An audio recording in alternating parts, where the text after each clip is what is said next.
Here's the thing.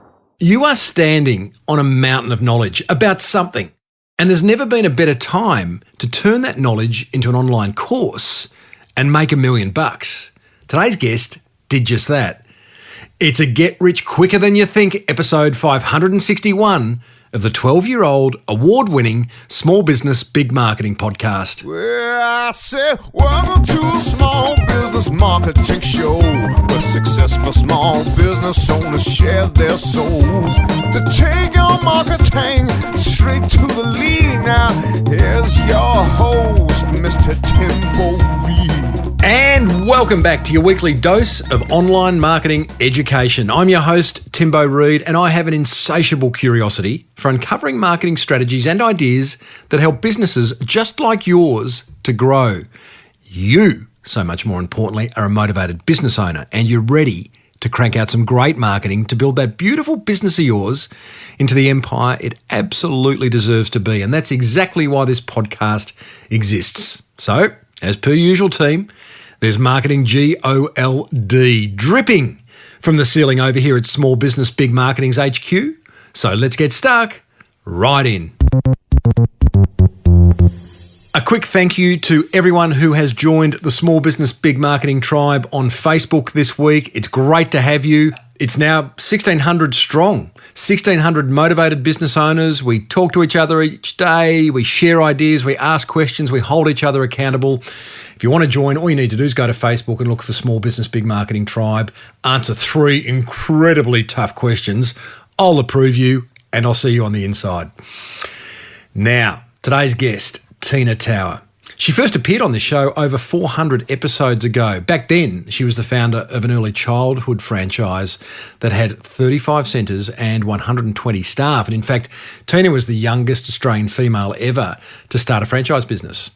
Back then, life was hectic. So hectic, Tina had a breakdown, which led to her selling the business and taking off around the world with a hubby and 2 young kids, clearly pre-COVID. Now, it was during this time Tina discovered the power of creating and selling online courses. And upon returning, her empire continued to grow to the point that it turned over $1 million in its second year with just 1 staff member, herself.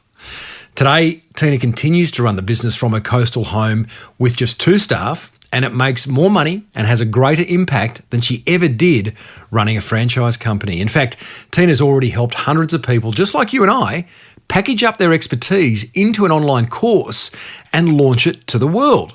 So, if the idea of turning your knowledge into an online course that generates a decent income and allows you to work less hours from anywhere appeals, and why wouldn't it, then you're going to love what Tina shares. And if you can't wait, then check out how to get started at tinatower.com/Timbo, where you'll find a nice little bonus offer from me.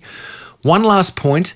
Put all skepticism aside, put all limiting beliefs aside, and listen to what Tina has to share with an open mind, because she is the real deal. She has done what she's about to share with you, and it works. I started off by asking her how run down she actually got. Way too run down. Look, I think, the story of the frog in the boiling pot and they don't realise until they boil to death. I actually didn't think it was so bad. I thought I was okay. I was just tired. And then, like you said, we travelled around the world, which now in pandemic times I'm so incredibly grateful for. But it was only, it took a few months, and then we woke up one day and I was sitting on the front of a boat in Croatia, as you do, and felt so clear in the head and so well, and went, I have totally forgotten what that felt like. Wow. Was there actually a moment in deciding to sell your bricks and mortar business or after selling where you hit rock bottom? Yeah, there was like a succession, like there usually is. There was like a domino effect of a succession of things that happened really, really fast. So one of the days I thought I was having a heart attack. I was hyperventilating so much and was throwing up, and my hands were shaking and I was bent over and I could not breathe. And that just totally made me go, what on earth? Because I've always prided myself on, being able to handle a lot of pressure and being able to strive under that pressure. But I think it was just too sustained. At that time, I'd been in business for 13 years and I had been sprinting nonstop. I'd opened multiple businesses. I had babies. I didn't have any break at all. And yeah, it all caught up to me. And so it was that, and I got fat. That was, I used to be a little bit ashamed of saying that was my catalyst. Like, I couldn't remember at the end a time when I didn't feel nauseous, but that for me, I'd learnt to handle. I'd learnt to handle the nausea. I'd learnt to handle headaches being a normal part of my day. Mm-hmm. But when I started just piling on weight for no reason at all, like eating really well, moving my body, just getting fatter and fatter every month, I was like, whoa, hang on a minute, what's happening here? And that's when I went to the doctor and they were like, okay, my body stopped producing cortisol. It had been so tapped out from making so much cortisol for so long that it broke, really. Wow. Yeah. Was there anyone around you, Tina, that tapped you on the shoulder and said, look, things look good on the outside, but you seem to be deteriorating, or you just didn't have that kind of mentorship or friendship? No, I did, yeah. All pretty much everybody. All of the above. All of them. I mean, my husband was getting really concerned for me. At the end, I started drinking quite a bit as well. And, I had business coaches that were like, you need to take your foot off the accelerator. But I've learned a lot in my days, especially in the last 10 years, really. It's been 17 years now of business. And really in the last 10 is when I've started to come at it from a really different place. And for me, there was that desperation, that fear of if I did for 1 second stop, the momentum would stop and everything would come crashing down instantly around me. And so, yeah. I know that and I feeling. just couldn't bring myself to do it. Mm. So firstly, thank you for your honesty there. It's beautiful. Like, very refreshing to hear from a business owner who, everything's going right in the business except your health. Yeah. And there's a lot listening who probably haven't yet admitted that, hey, I could feel weller. Yeah. I could feel better. Yeah. So you sell the business and you start advising others on how to build successful service-based businesses. Yes. And what do you quickly realise? That we say the same things a lot. So the technical side of things, I mean, because I did what I did in business and did franchising, I am a systems ninja. I've got a process and a system for everything. And even the business that we built, I mean, yes, I totally burnt myself out and I'm well aware of that.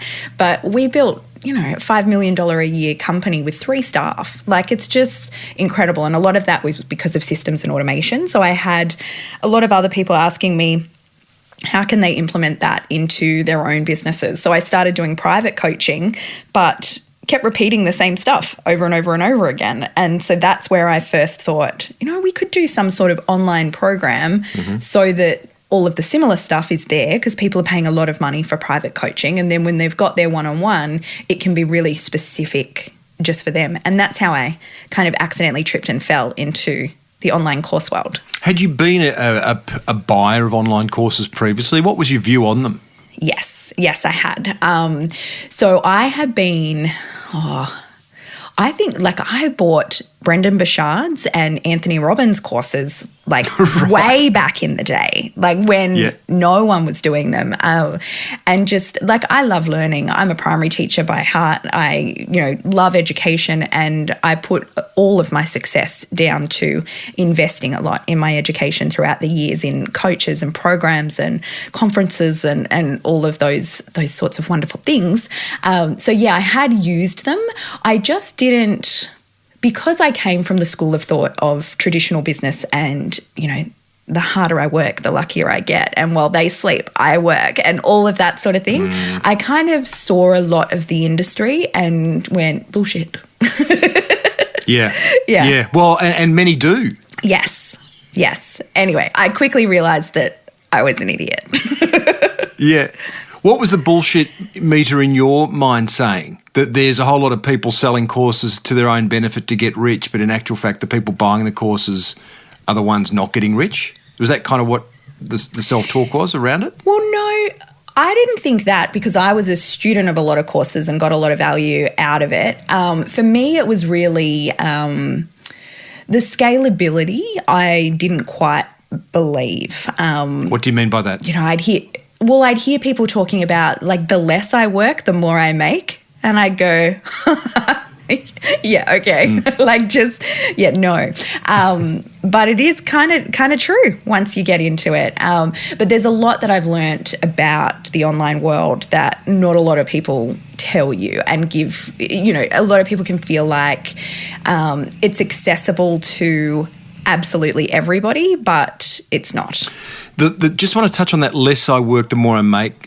Describe what that looks like. I'm gathering that, and we're going to talk about how to build an online course, but right now the idea is like a lot of sunken costs and time up front. So busy up front, and then once it's all up there, you maintain it, you add to the content, but you build once and sell multiple times? Yes. Is that the Yes, concept? that's exactly it, yeah. And even with like the heavy at the front, like you can have super professional all up and going for $10,000, which, I know when I started my first business, it was $80,000 and that was on a budget.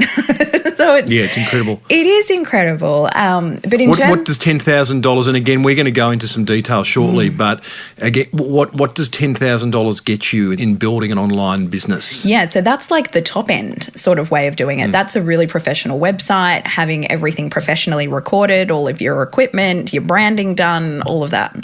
So it's the barrier to entry now is what I love so much, that it's kind of disappeared almost. Why aren't more people doing it, Tina? Oh, so many reasons. So many reasons. I do think that, and I've worked with a lot of people that are incredibly smart, incredibly knowledgeable, that have created a product that is so valuable to so many people, but they're the best kept secret. And so a lot of people think creating an online course is the hard part, but it's not. Anyone can actually, synthesize your knowledge and put it into a digestible, simple product.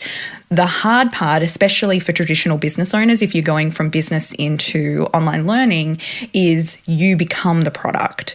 And so you have to be able to embrace that personal branding and your expertise and your thought leadership and share that and kind of get out of your bubble and put the spotlight on you, which is where a lot of people fall down. Now, just personal branding, big topic on this podcast over many years. So what you mean by that is if you are going to create an online course and share that mountain of knowledge that we're all standing on in some way, shape or form, you're saying, okay, then you've got to put yourself out there. You've got to be in the videos. You've got to be in the audios. You've got to be in the worksheets. You've got to put yourself out on your website like you have.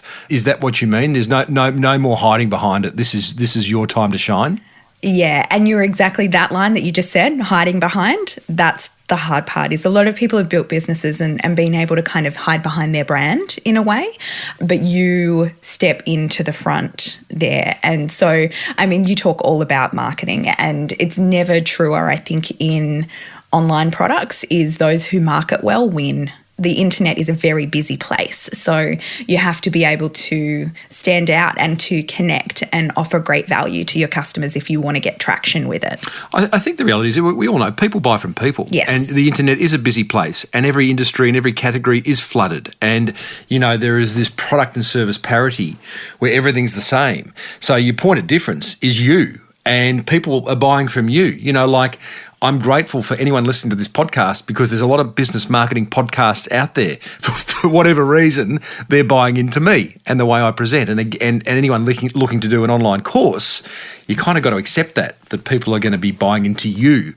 I'm sure your knowledge is great and the content's great, but it's that kind of that personality that you put out there that people are going to be attracted or put off by. Yeah, and it's actually my favourite thing about it is because I never felt like I ran a franchise company. We started franchising when I was 27. So I was the youngest female in Australia to ever start a franchise company. And most of the franchisors, when I'd go to conferences and things like that, were older men in their 50s and 60s wearing all their suits. And for me to show up how I did, like I used to go into Portman's and buy like black suits because I thought like I had to look a certain way and be professional, Tina, you know?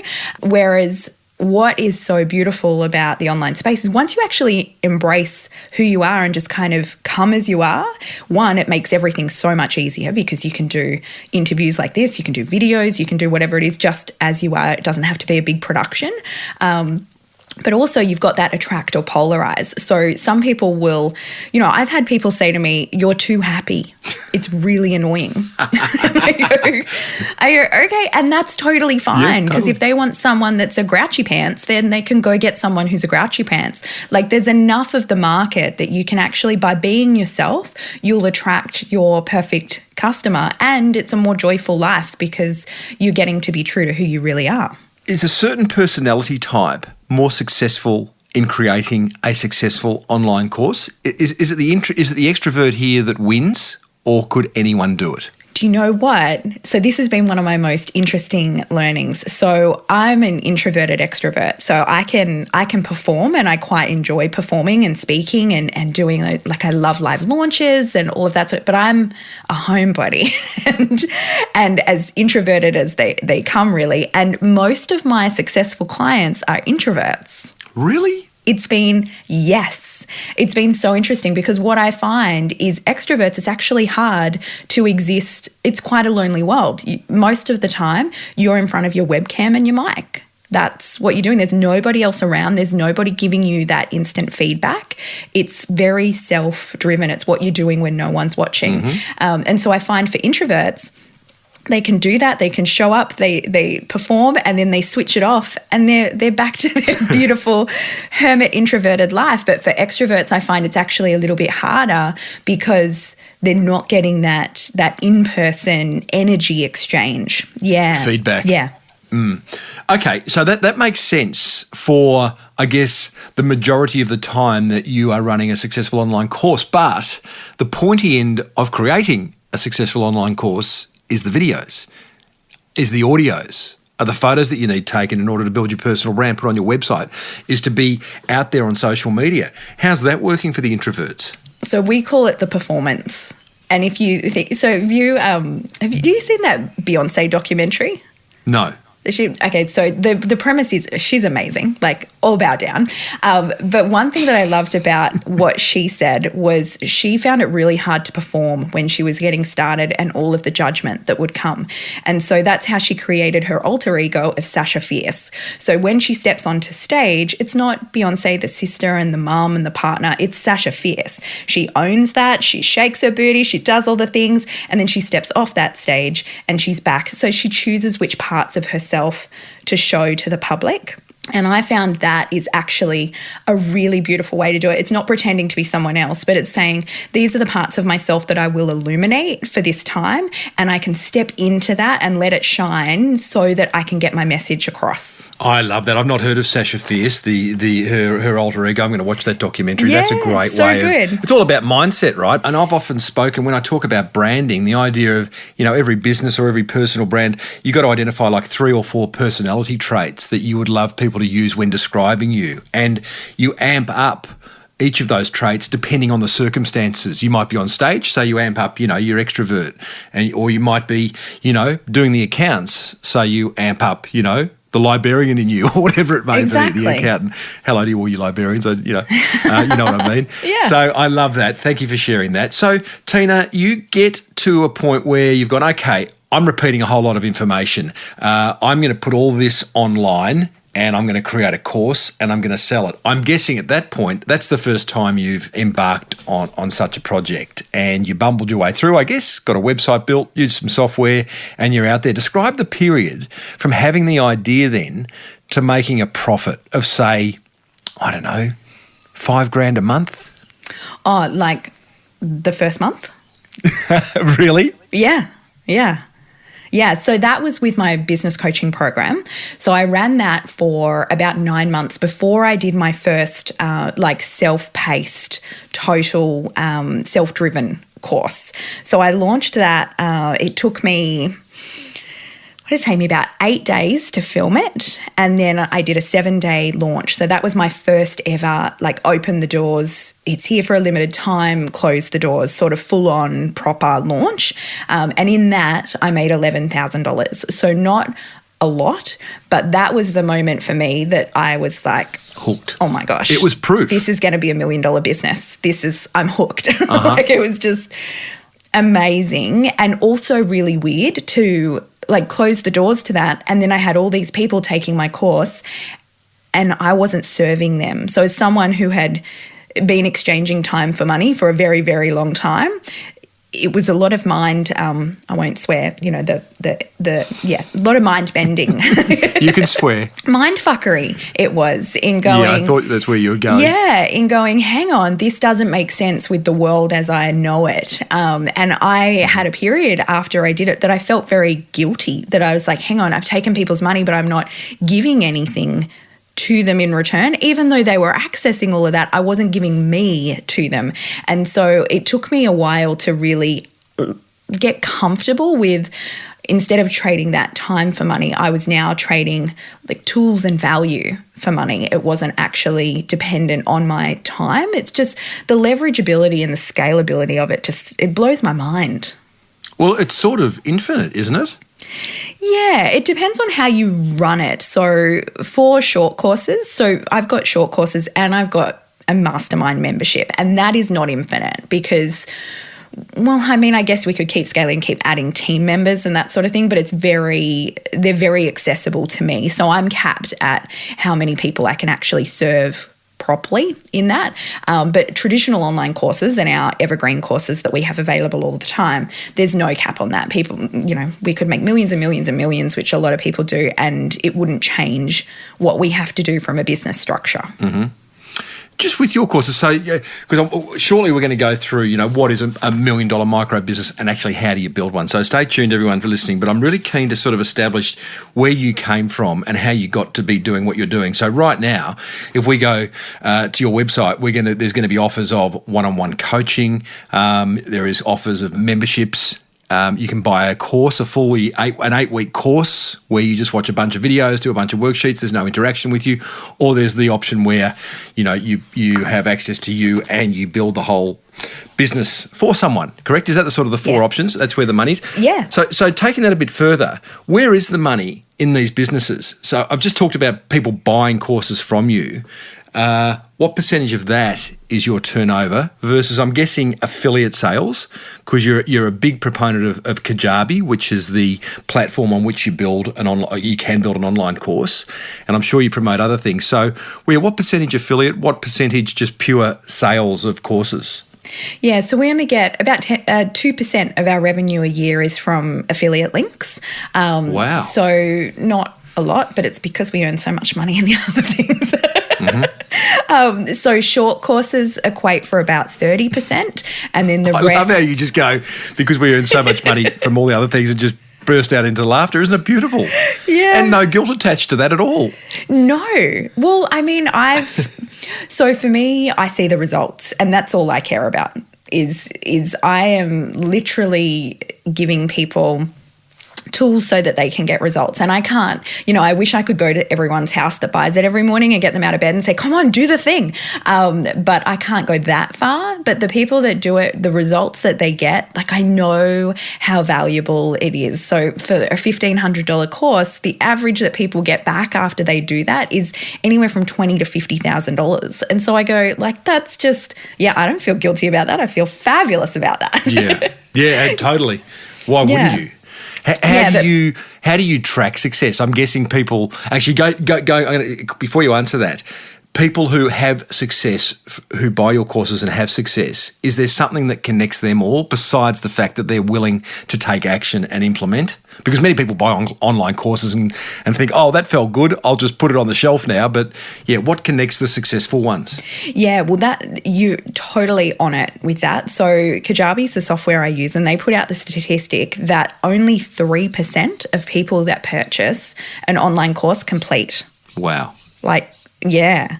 So super low. So one of the things that I really try and teach people through online courses is that it's an experience, and you have to have customer engagement of some sort in there to encourage people to complete, because courses are just a transformation promise. I'll get you from point A to point B the quickest, easiest way possible.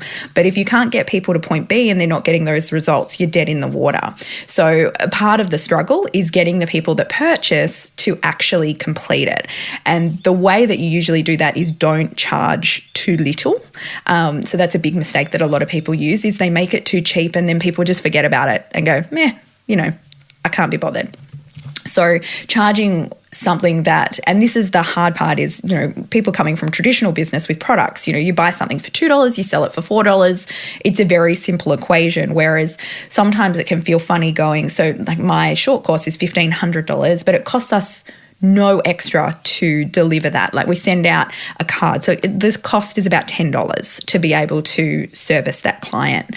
So, it can seem like the markup's pretty good, but we have to charge that so that people complete it. I think there's two parts to that. One is, you do. People value something if they pay good money for it. You give something away for free, they're less likely to value it. The second part of that is, and a great friend, a combined friend of ours, Andrew Griffiths, he's just written a fantastic book called, Someone Has to Be the Most Expensive. It May As Well Be You. So, and it's a great book. And it does. Again, it sets that mindset around valuing what you do. And the third part of that is, certainly I learned this way back when I was in advertising, when I first was out of uni, and we had to charge a concept development fee on all jobs, which, in advertising, you're off copywriting stuff, graphic design, all that kind of stuff, which is, we're paying someone an hourly rate to do that. But you've got to value the idea, and that's what the concept development fee was. And some clients didn't get it because it's like, but, you were just sitting around throwing around a few ideas. But, those ideas come from a place of experience. Someone had an experience in order to generate that idea. And so we really have to value what we know. And I mean, I've also been guilty of looking at some online courses and going like, my goodness, like that is just so much dough. But I guess you've got to value that experience. The hard part is for people that aren't delivering business, like B2B sort of things. So for me, I can go, like, I know from the results of our clients, they're going to make about 10 to 50,000 back from doing that course. That's the first time. So each time they repeat, so mine's like limited launch formula, how to do a supercharged launch for your course. And so I know they're going to do it, but they've got that skill set then to repeat again and again and again. So I can charge that very easily because of value. But then there's someone else, like the last online course that I took was how to create a healthy organic garden, because I've got really into growing our own food and doing all of that. If the apocalypse comes, I'm good. But I needed to know how to harvest my broccoli and do all the different things that I couldn't find. And so I did a course for it. Now they're very limited. That was $297. And I don't know whether people would pay much more than that because you can't get a monetary return. So when people can sell something to give people money back, then obviously you can charge more premium prices, and that's kind of unfair, but that just is the way it is. Yeah, okay. So just to be clear on that, what you're saying here, like you or I, if we create online courses, they're business related, and generally you can charge more, and generally they're tax deductible. Exactly. If you are creating something, I don't know, let's make it up here, well, around dating or organic gardening or relationships, are you saying that therefore buyers of those kind of things are more price sensitive, and you're going to charge less and sell a lot more to make $1 million? Yeah, that's it. So it's a different strategy. So I always say, like, pick your lane, go high cost, low volume, or go low cost, high volume, because then your marketing messaging can be really clear for that. But even when there's not a monetary return, I mean, there's a millionaire matchmaker lady who does, like, you just reminded me with the dating sort of thing. And she charges a premium price, but she does that to attract premium customers. Yeah. Got it. Yeah. So you can use your pricing to determine who your clients are going to be as well.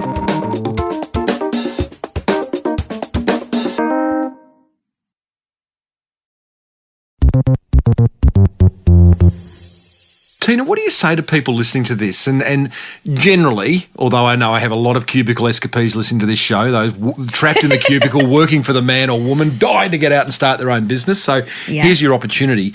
But there are people listening who are working, they've got a corporate job, they're earning good money, so they're sort of tied to that in some circumstances, got the corporate handcuffs on, if you like, but are miserable. They're miserable, they're unhealthy. They're like you were, adrenal fatigue, but it's like, but I'm earning good money and it's paying the bills. But all they want to do is have a lifestyle like yours. All they want to do is share the knowledge that mountain of knowledge that they're standing on, and they just don't know how. It's not as if they can't, but they don't know how to take the leap into the unknown. Is this something that can be a side hustle, a bridge? Is there some way of testing this without leaving the job and rolling the dice? Yeah, for sure. And look, I will be totally open and say I think it's really hard. And I think a lot of people find it even harder because they think that because it's hard, they're doing something wrong.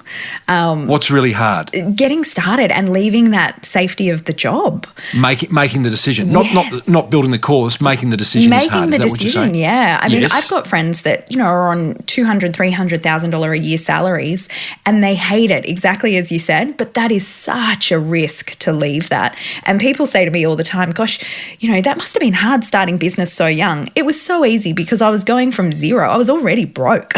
So it's only up from there. Yep. But I think to have that and leave it, oh my gosh, like the bravery you have to back yourself in that way.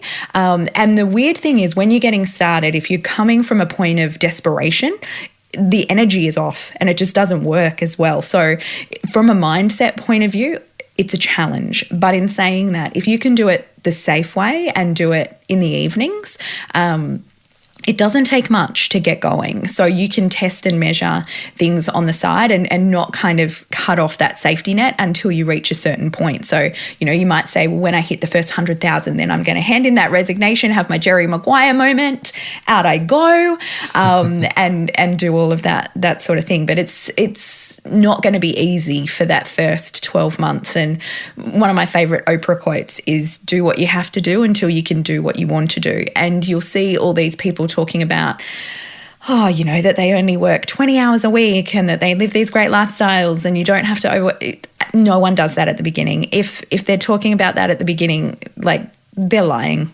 It's just it's just not happening. And I think that it does people a disservice to gloss over that because the first year's going to be hard and so it should be. How hard? Like I'm just trying to get a sense because half of me wants everyone listening to create an online course because it's ace and they should and there's an opportunity, new revenue streams, a new lifestyle.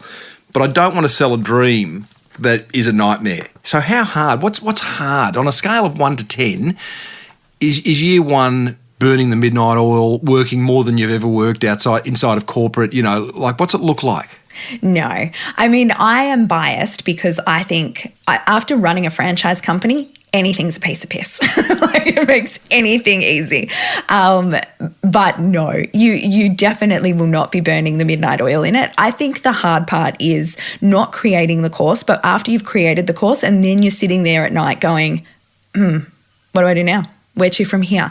And so the hard part is dealing with that rejection because the way that the growth of online courses work is it takes a while to get traction. So when you're first launching, people will inevitably, their expectation is higher than the result that they're going to get. But then what happens is people start to know, okay, so Tim's now doing this marketing course. Cool. Okay, that's on my radar now. So then next time you launch, you'll get a little bit more traction, but still not heaps because you don't have the testimonial videos, you don't have the runs on the board, you're still not known for that yet. But then by the third time, so I recommend launching about every 12 weeks. So then by the third time you've done that, then you get a really good launch. And then it starts to just this J curve and it just takes off.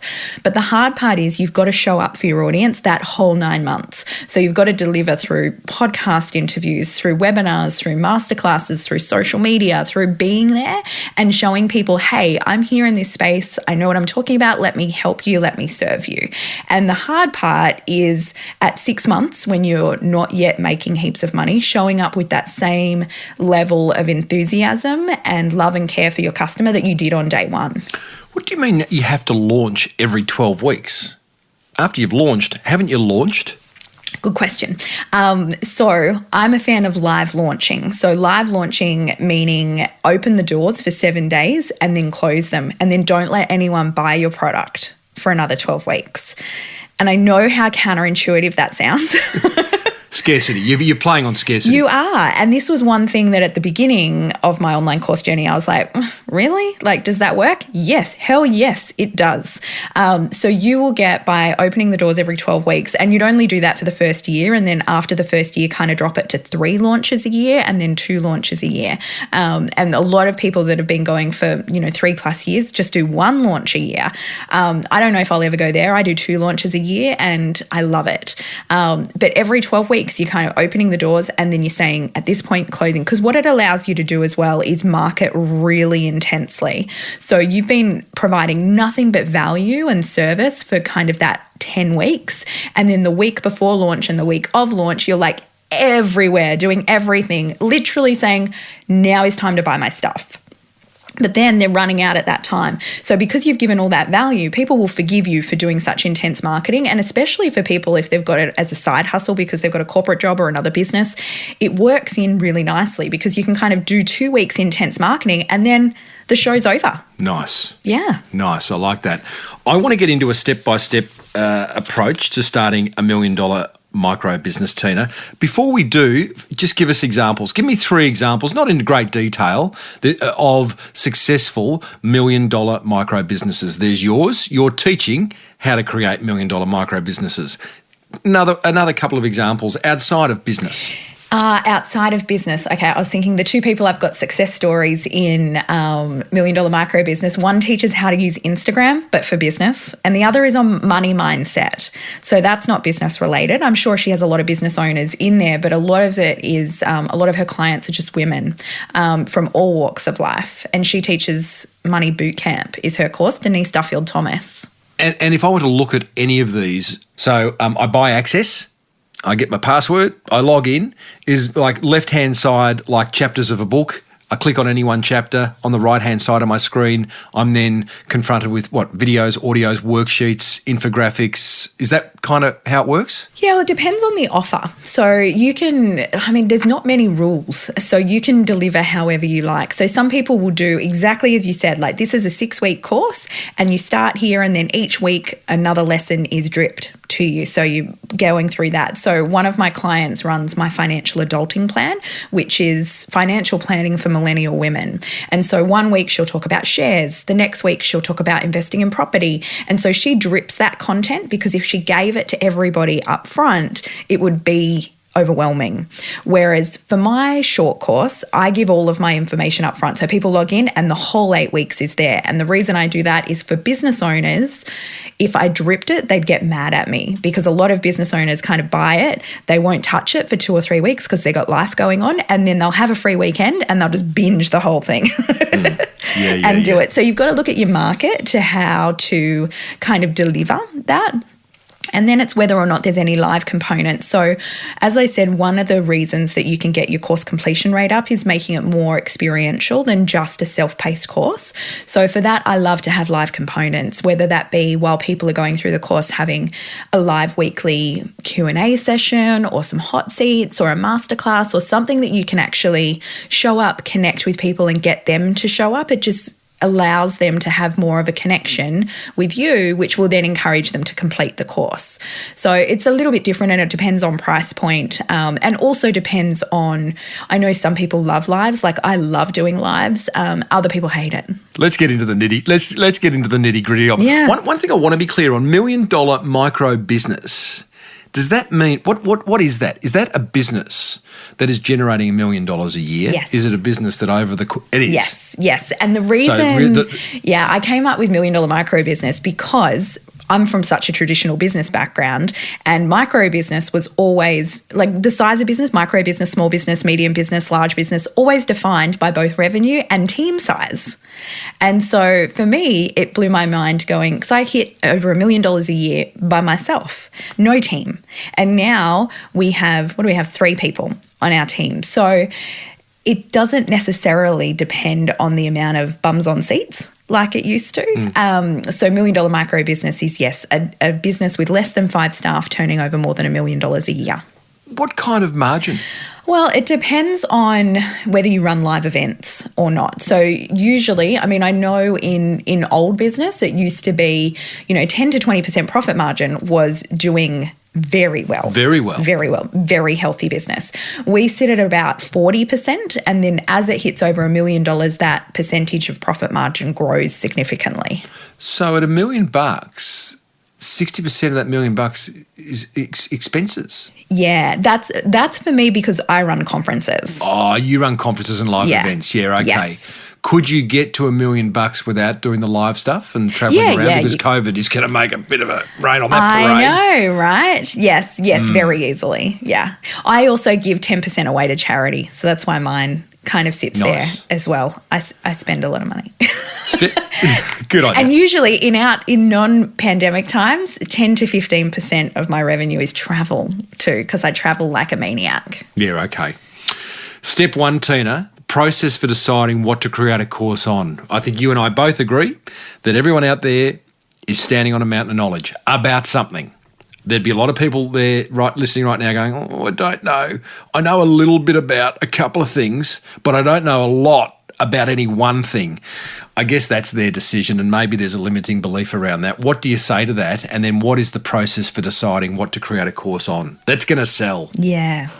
I find the most challenging part for people is not actually deciding the one thing, it's cutting out all the other 20 things. Really? So for a lot of people, like if I said to you right now, Tim, what's an online course that you could run? You'd have 20 ideas, right? I don't know. Okay. Obviously podcasting. Yeah. I have an interest in the well-being of business owners. Yeah. So I'd like to create a course on that. So I have a deep knowledge of podcasting. I have a deep interest in the well-being of business owners, but I'm not. I'm sure I'd create a course on it, but it would be. I'd have to dig a bit deeper than if I did one on podcasting, which all the information is like right there. Yes. There's certainly not 20. And I love what you just said.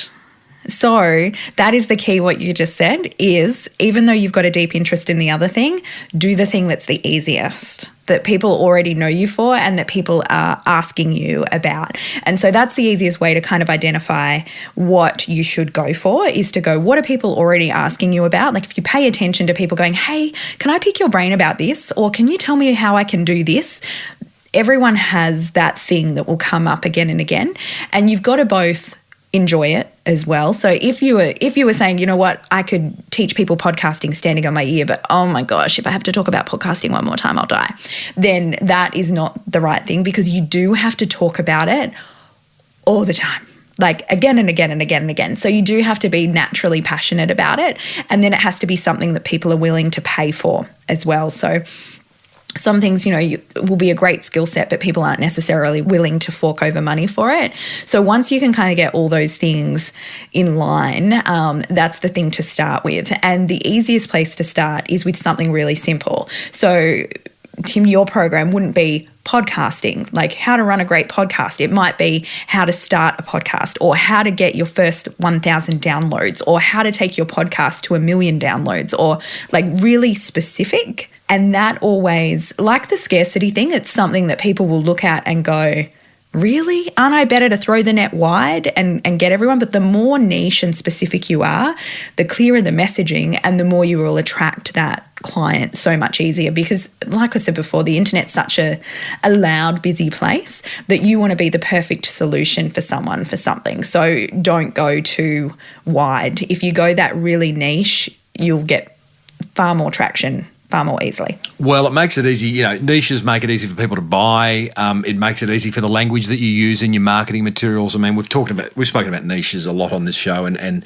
totally agree with you. I was speaking to Seth Godin last year, and his wife runs the most successful gluten-free bakery in New York, and his view was, wow, I didn't know that. Yeah, and he's got nothing to do with it. But his point, I asked him about, he said, it's not for everyone, but it might just be for you. And it's like, yes, don't be scared to polarize. Honour that. Be excited to polarize, knowing that those who actually pay attention to you, who buy from you, actually are really into what you have to offer. And that's exciting because they're the people you want to work with, right? Not the ones who are sort of kicking around and buying it and they're not getting involved. And, sounds lovely if people buy your course and don't use it. You've still made money, but it feels a little bit hollow. So I think the idea of niching is quite exciting. So, okay, step two, you've decided on your niche. How do you take that from an idea into an informative course that, again, is going to sell? Yes. Well, I have to plug the book here and say the book will walk you through all of this completely. So the reason I wrote $1 Million Micro Business is so that it makes getting started completely accessible for everybody. But the easiest way to start is to start simply. Like, start with the people you already have. And, if you sit down and write a list of 10 people that you go, you know what, I know these people in my network, whether they're friends, family, colleagues, wherever they are, these are the people that would benefit from my program. And then call them. Go old school, pick up the telephone, even though you're doing an online course, and say, hey, I'm creating this product. What do you think? And ask them if they're into it. And they're going to be your best first clients. So then you can run them through that, because it's guaranteed what you think people need to know. So I'll use you as an example again, Tim. Say you were starting podcasting, right? Mm-hmm. Because you have so much knowledge of podcasting, you forget about what people struggle with the most when they start. And so when you make the first course and you run people through it, they'll ask you lots of questions and go, I'm really stuck on this, or I'm really stuck on that, or how do I, do all those things, and then you will make tweaks to it. So I always say don't spend thousands of dollars on a professional production first course, because most of it you're going to change after the first group goes through. So I would film at home, get yourself a nice digital SLR. Even if I've got an iPhone 12 and the camera quality on them is phenomenal. You could do a whole course filmed with what's in your pocket, and then you can get it up, get it out there and start selling. So amazing. The biggest mistake I hear from people is they spend a year planning it out, doing everything. Don't. Give yourself 2 weeks. Get it out there, test and measure, and look at it like a curious experimentation. Yeah, well, it's a beautiful thing. I mean, they're infinitely changeable. I mean, you can get in there and you can delete stuff and update stuff and add stuff as people make comments. All the time. It was one of my scariest things about writing the book. You put that out there, you can't change it. I change my course all the time. Yeah. What do you say to the point around certainly asking family and friends, hey, I'm going to do a course on relationships, and people go, okay, well, you'd be good at that because you've given me some good advice in the past, and they say, oh yeah, that sounds like a really good idea, and I'd buy that. There is a big difference between sharing an idea with someone, you know what I'm going to say here, don't you? Yeah. And they go, that's awesome, and you'd be really good at it, and I'd buy it. And then you go, okay, I'm going to do it, and you spend all the time and money and do it, and then they don't buy it. Yeah. Because people are nice. By nature, people are nice, and they want to say nice things. Yes. But that's actually not very helpful if you then go down the track. So, yeah, 100%. What people say they're going to buy and what they actually buy are two very, very different things, because people don't know what their values are most of the time. Yeah, so I'm actually not that much of a fan of surveying the audience, because what people actually write is very different to what they do. So I would say just launch and see what the market says. See if you've got the offer right. Usually if it doesn't work well in the first time, it's because the messaging isn't clear, or the price point's not explained properly, or you're missing a few key ingredients that the market's looking for. But if you pay enough attention, people's behaviour will show you what you need to do. We're now at the point where we've turned this knowledge into a course. We need a home base. That's going to be your website. That all of a sudden requires someone to potentially write copy, to come up with headlines, to come up with visuals, to come up with a user experience for that website that is actually going to take people on a journey to buying from you. There's a lot in there, Tina. Now, I know you have a do-it-for-you approach, and we'll talk about that. We'll direct people to that later. But, how do we overcome that limiting belief for people listening right now? Yeah, it can be overwhelming at the start when you say it like that. But, I mean, there's checklists. I have checklists for everything. And you just follow the next thing. Don't psych out on all the things. The good part about now is, so you mentioned Kajabi before. I use Kajabi for my website software. I've got a client who's nearly 70 who has no tech experience who can build it. Love it. It's amazing. Yeah. So it's very user-friendly. Anyone can build a website in about a day or two. Using Kajabi.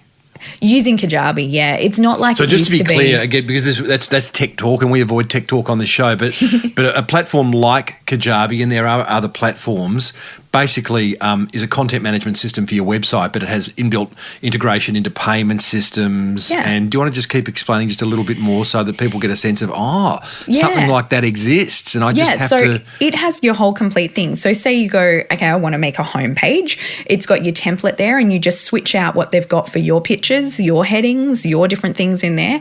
But then you've got your sales page, which is where you're selling your program. So you've got, okay, who's it for? Who's it not for? What does it include? And then you just put your pricing block in there and that connects to your payment gateway, which then pays money into your bank account and gives them access then to your course. So then what that looks like is you've got your course, you say, okay, it's this many weeks long, this many categories with this many lessons in each category. And then you just upload your videos and your downloads, if you've got any worksheets or anything like that, into each of those slots. So it's quite simple. Geez, you made that sound easy. Yeah. I love it. It's quite simple. Yeah. I mean, I think with like a lot of people get held up on the copywriting as well. Yes. And I've had people get professional copywriters, and I know the copywriters are going to want to shoot me between the eyes for this, but often your voice is going to be better. So if you actually just think of your customer, and I like to name them, which I'm sure you've talked about before, like my perfect customer is Alice Carrington, and I talk only to her. Mm-hmm. So I don't try and, write copy for hello everybody, like it's just Alice. And so, all right, this is what you're feeling right now. This is where you're going to go. This is what I can do for you. And so I write everything as if I'm just talking to her, and that just keeps it more casual and more personal as well. And that's really important, like having that avatar and having that one person and knowing that person intimately. I mean, no one else is going to know your person, your avatar. You've mentioned Alice Carrington, quite a Victorian name. Isn't she so sophisticated? Was she an upstairs, downstairs? I just love her.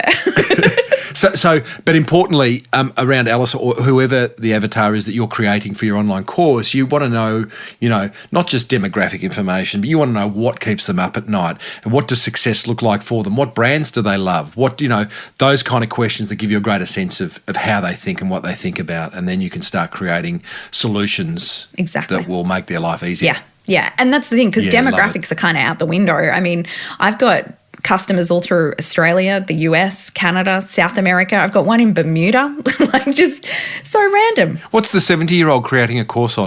Oh, do you know what? She's doing it on personal style and confidence, because her career has been bringing out women's confidence, and she's ran multiple businesses, and she says, you know what, I'm just not done yet. I want to help the next generation. She's amazing. Love it. Okay, we've got the website up. I know we're brushing through this, but it is all in your book, and there are some resources that I'm going to direct people to. In fact, you can go to tinatower.com/Timbo, and you are going to find a plethora of resources. Best ways to market an online course, Tina.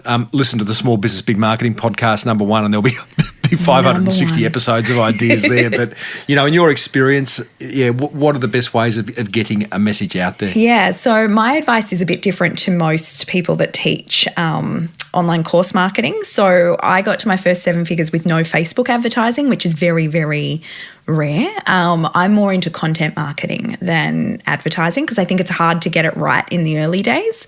So I'm in for massive value. So I do a lot of social media so I can connect with people personally. So weirdly, most of my clients come through the podcast, number 1. And second is Instagram stories, which totally was not what I expected when I started, because Instagram stories are nothing profound. Like they're very casual, but that's exactly the point, is it allows you to connect with people on a more human to human level. What's an example of an Instagram story you've done that's generated great sales?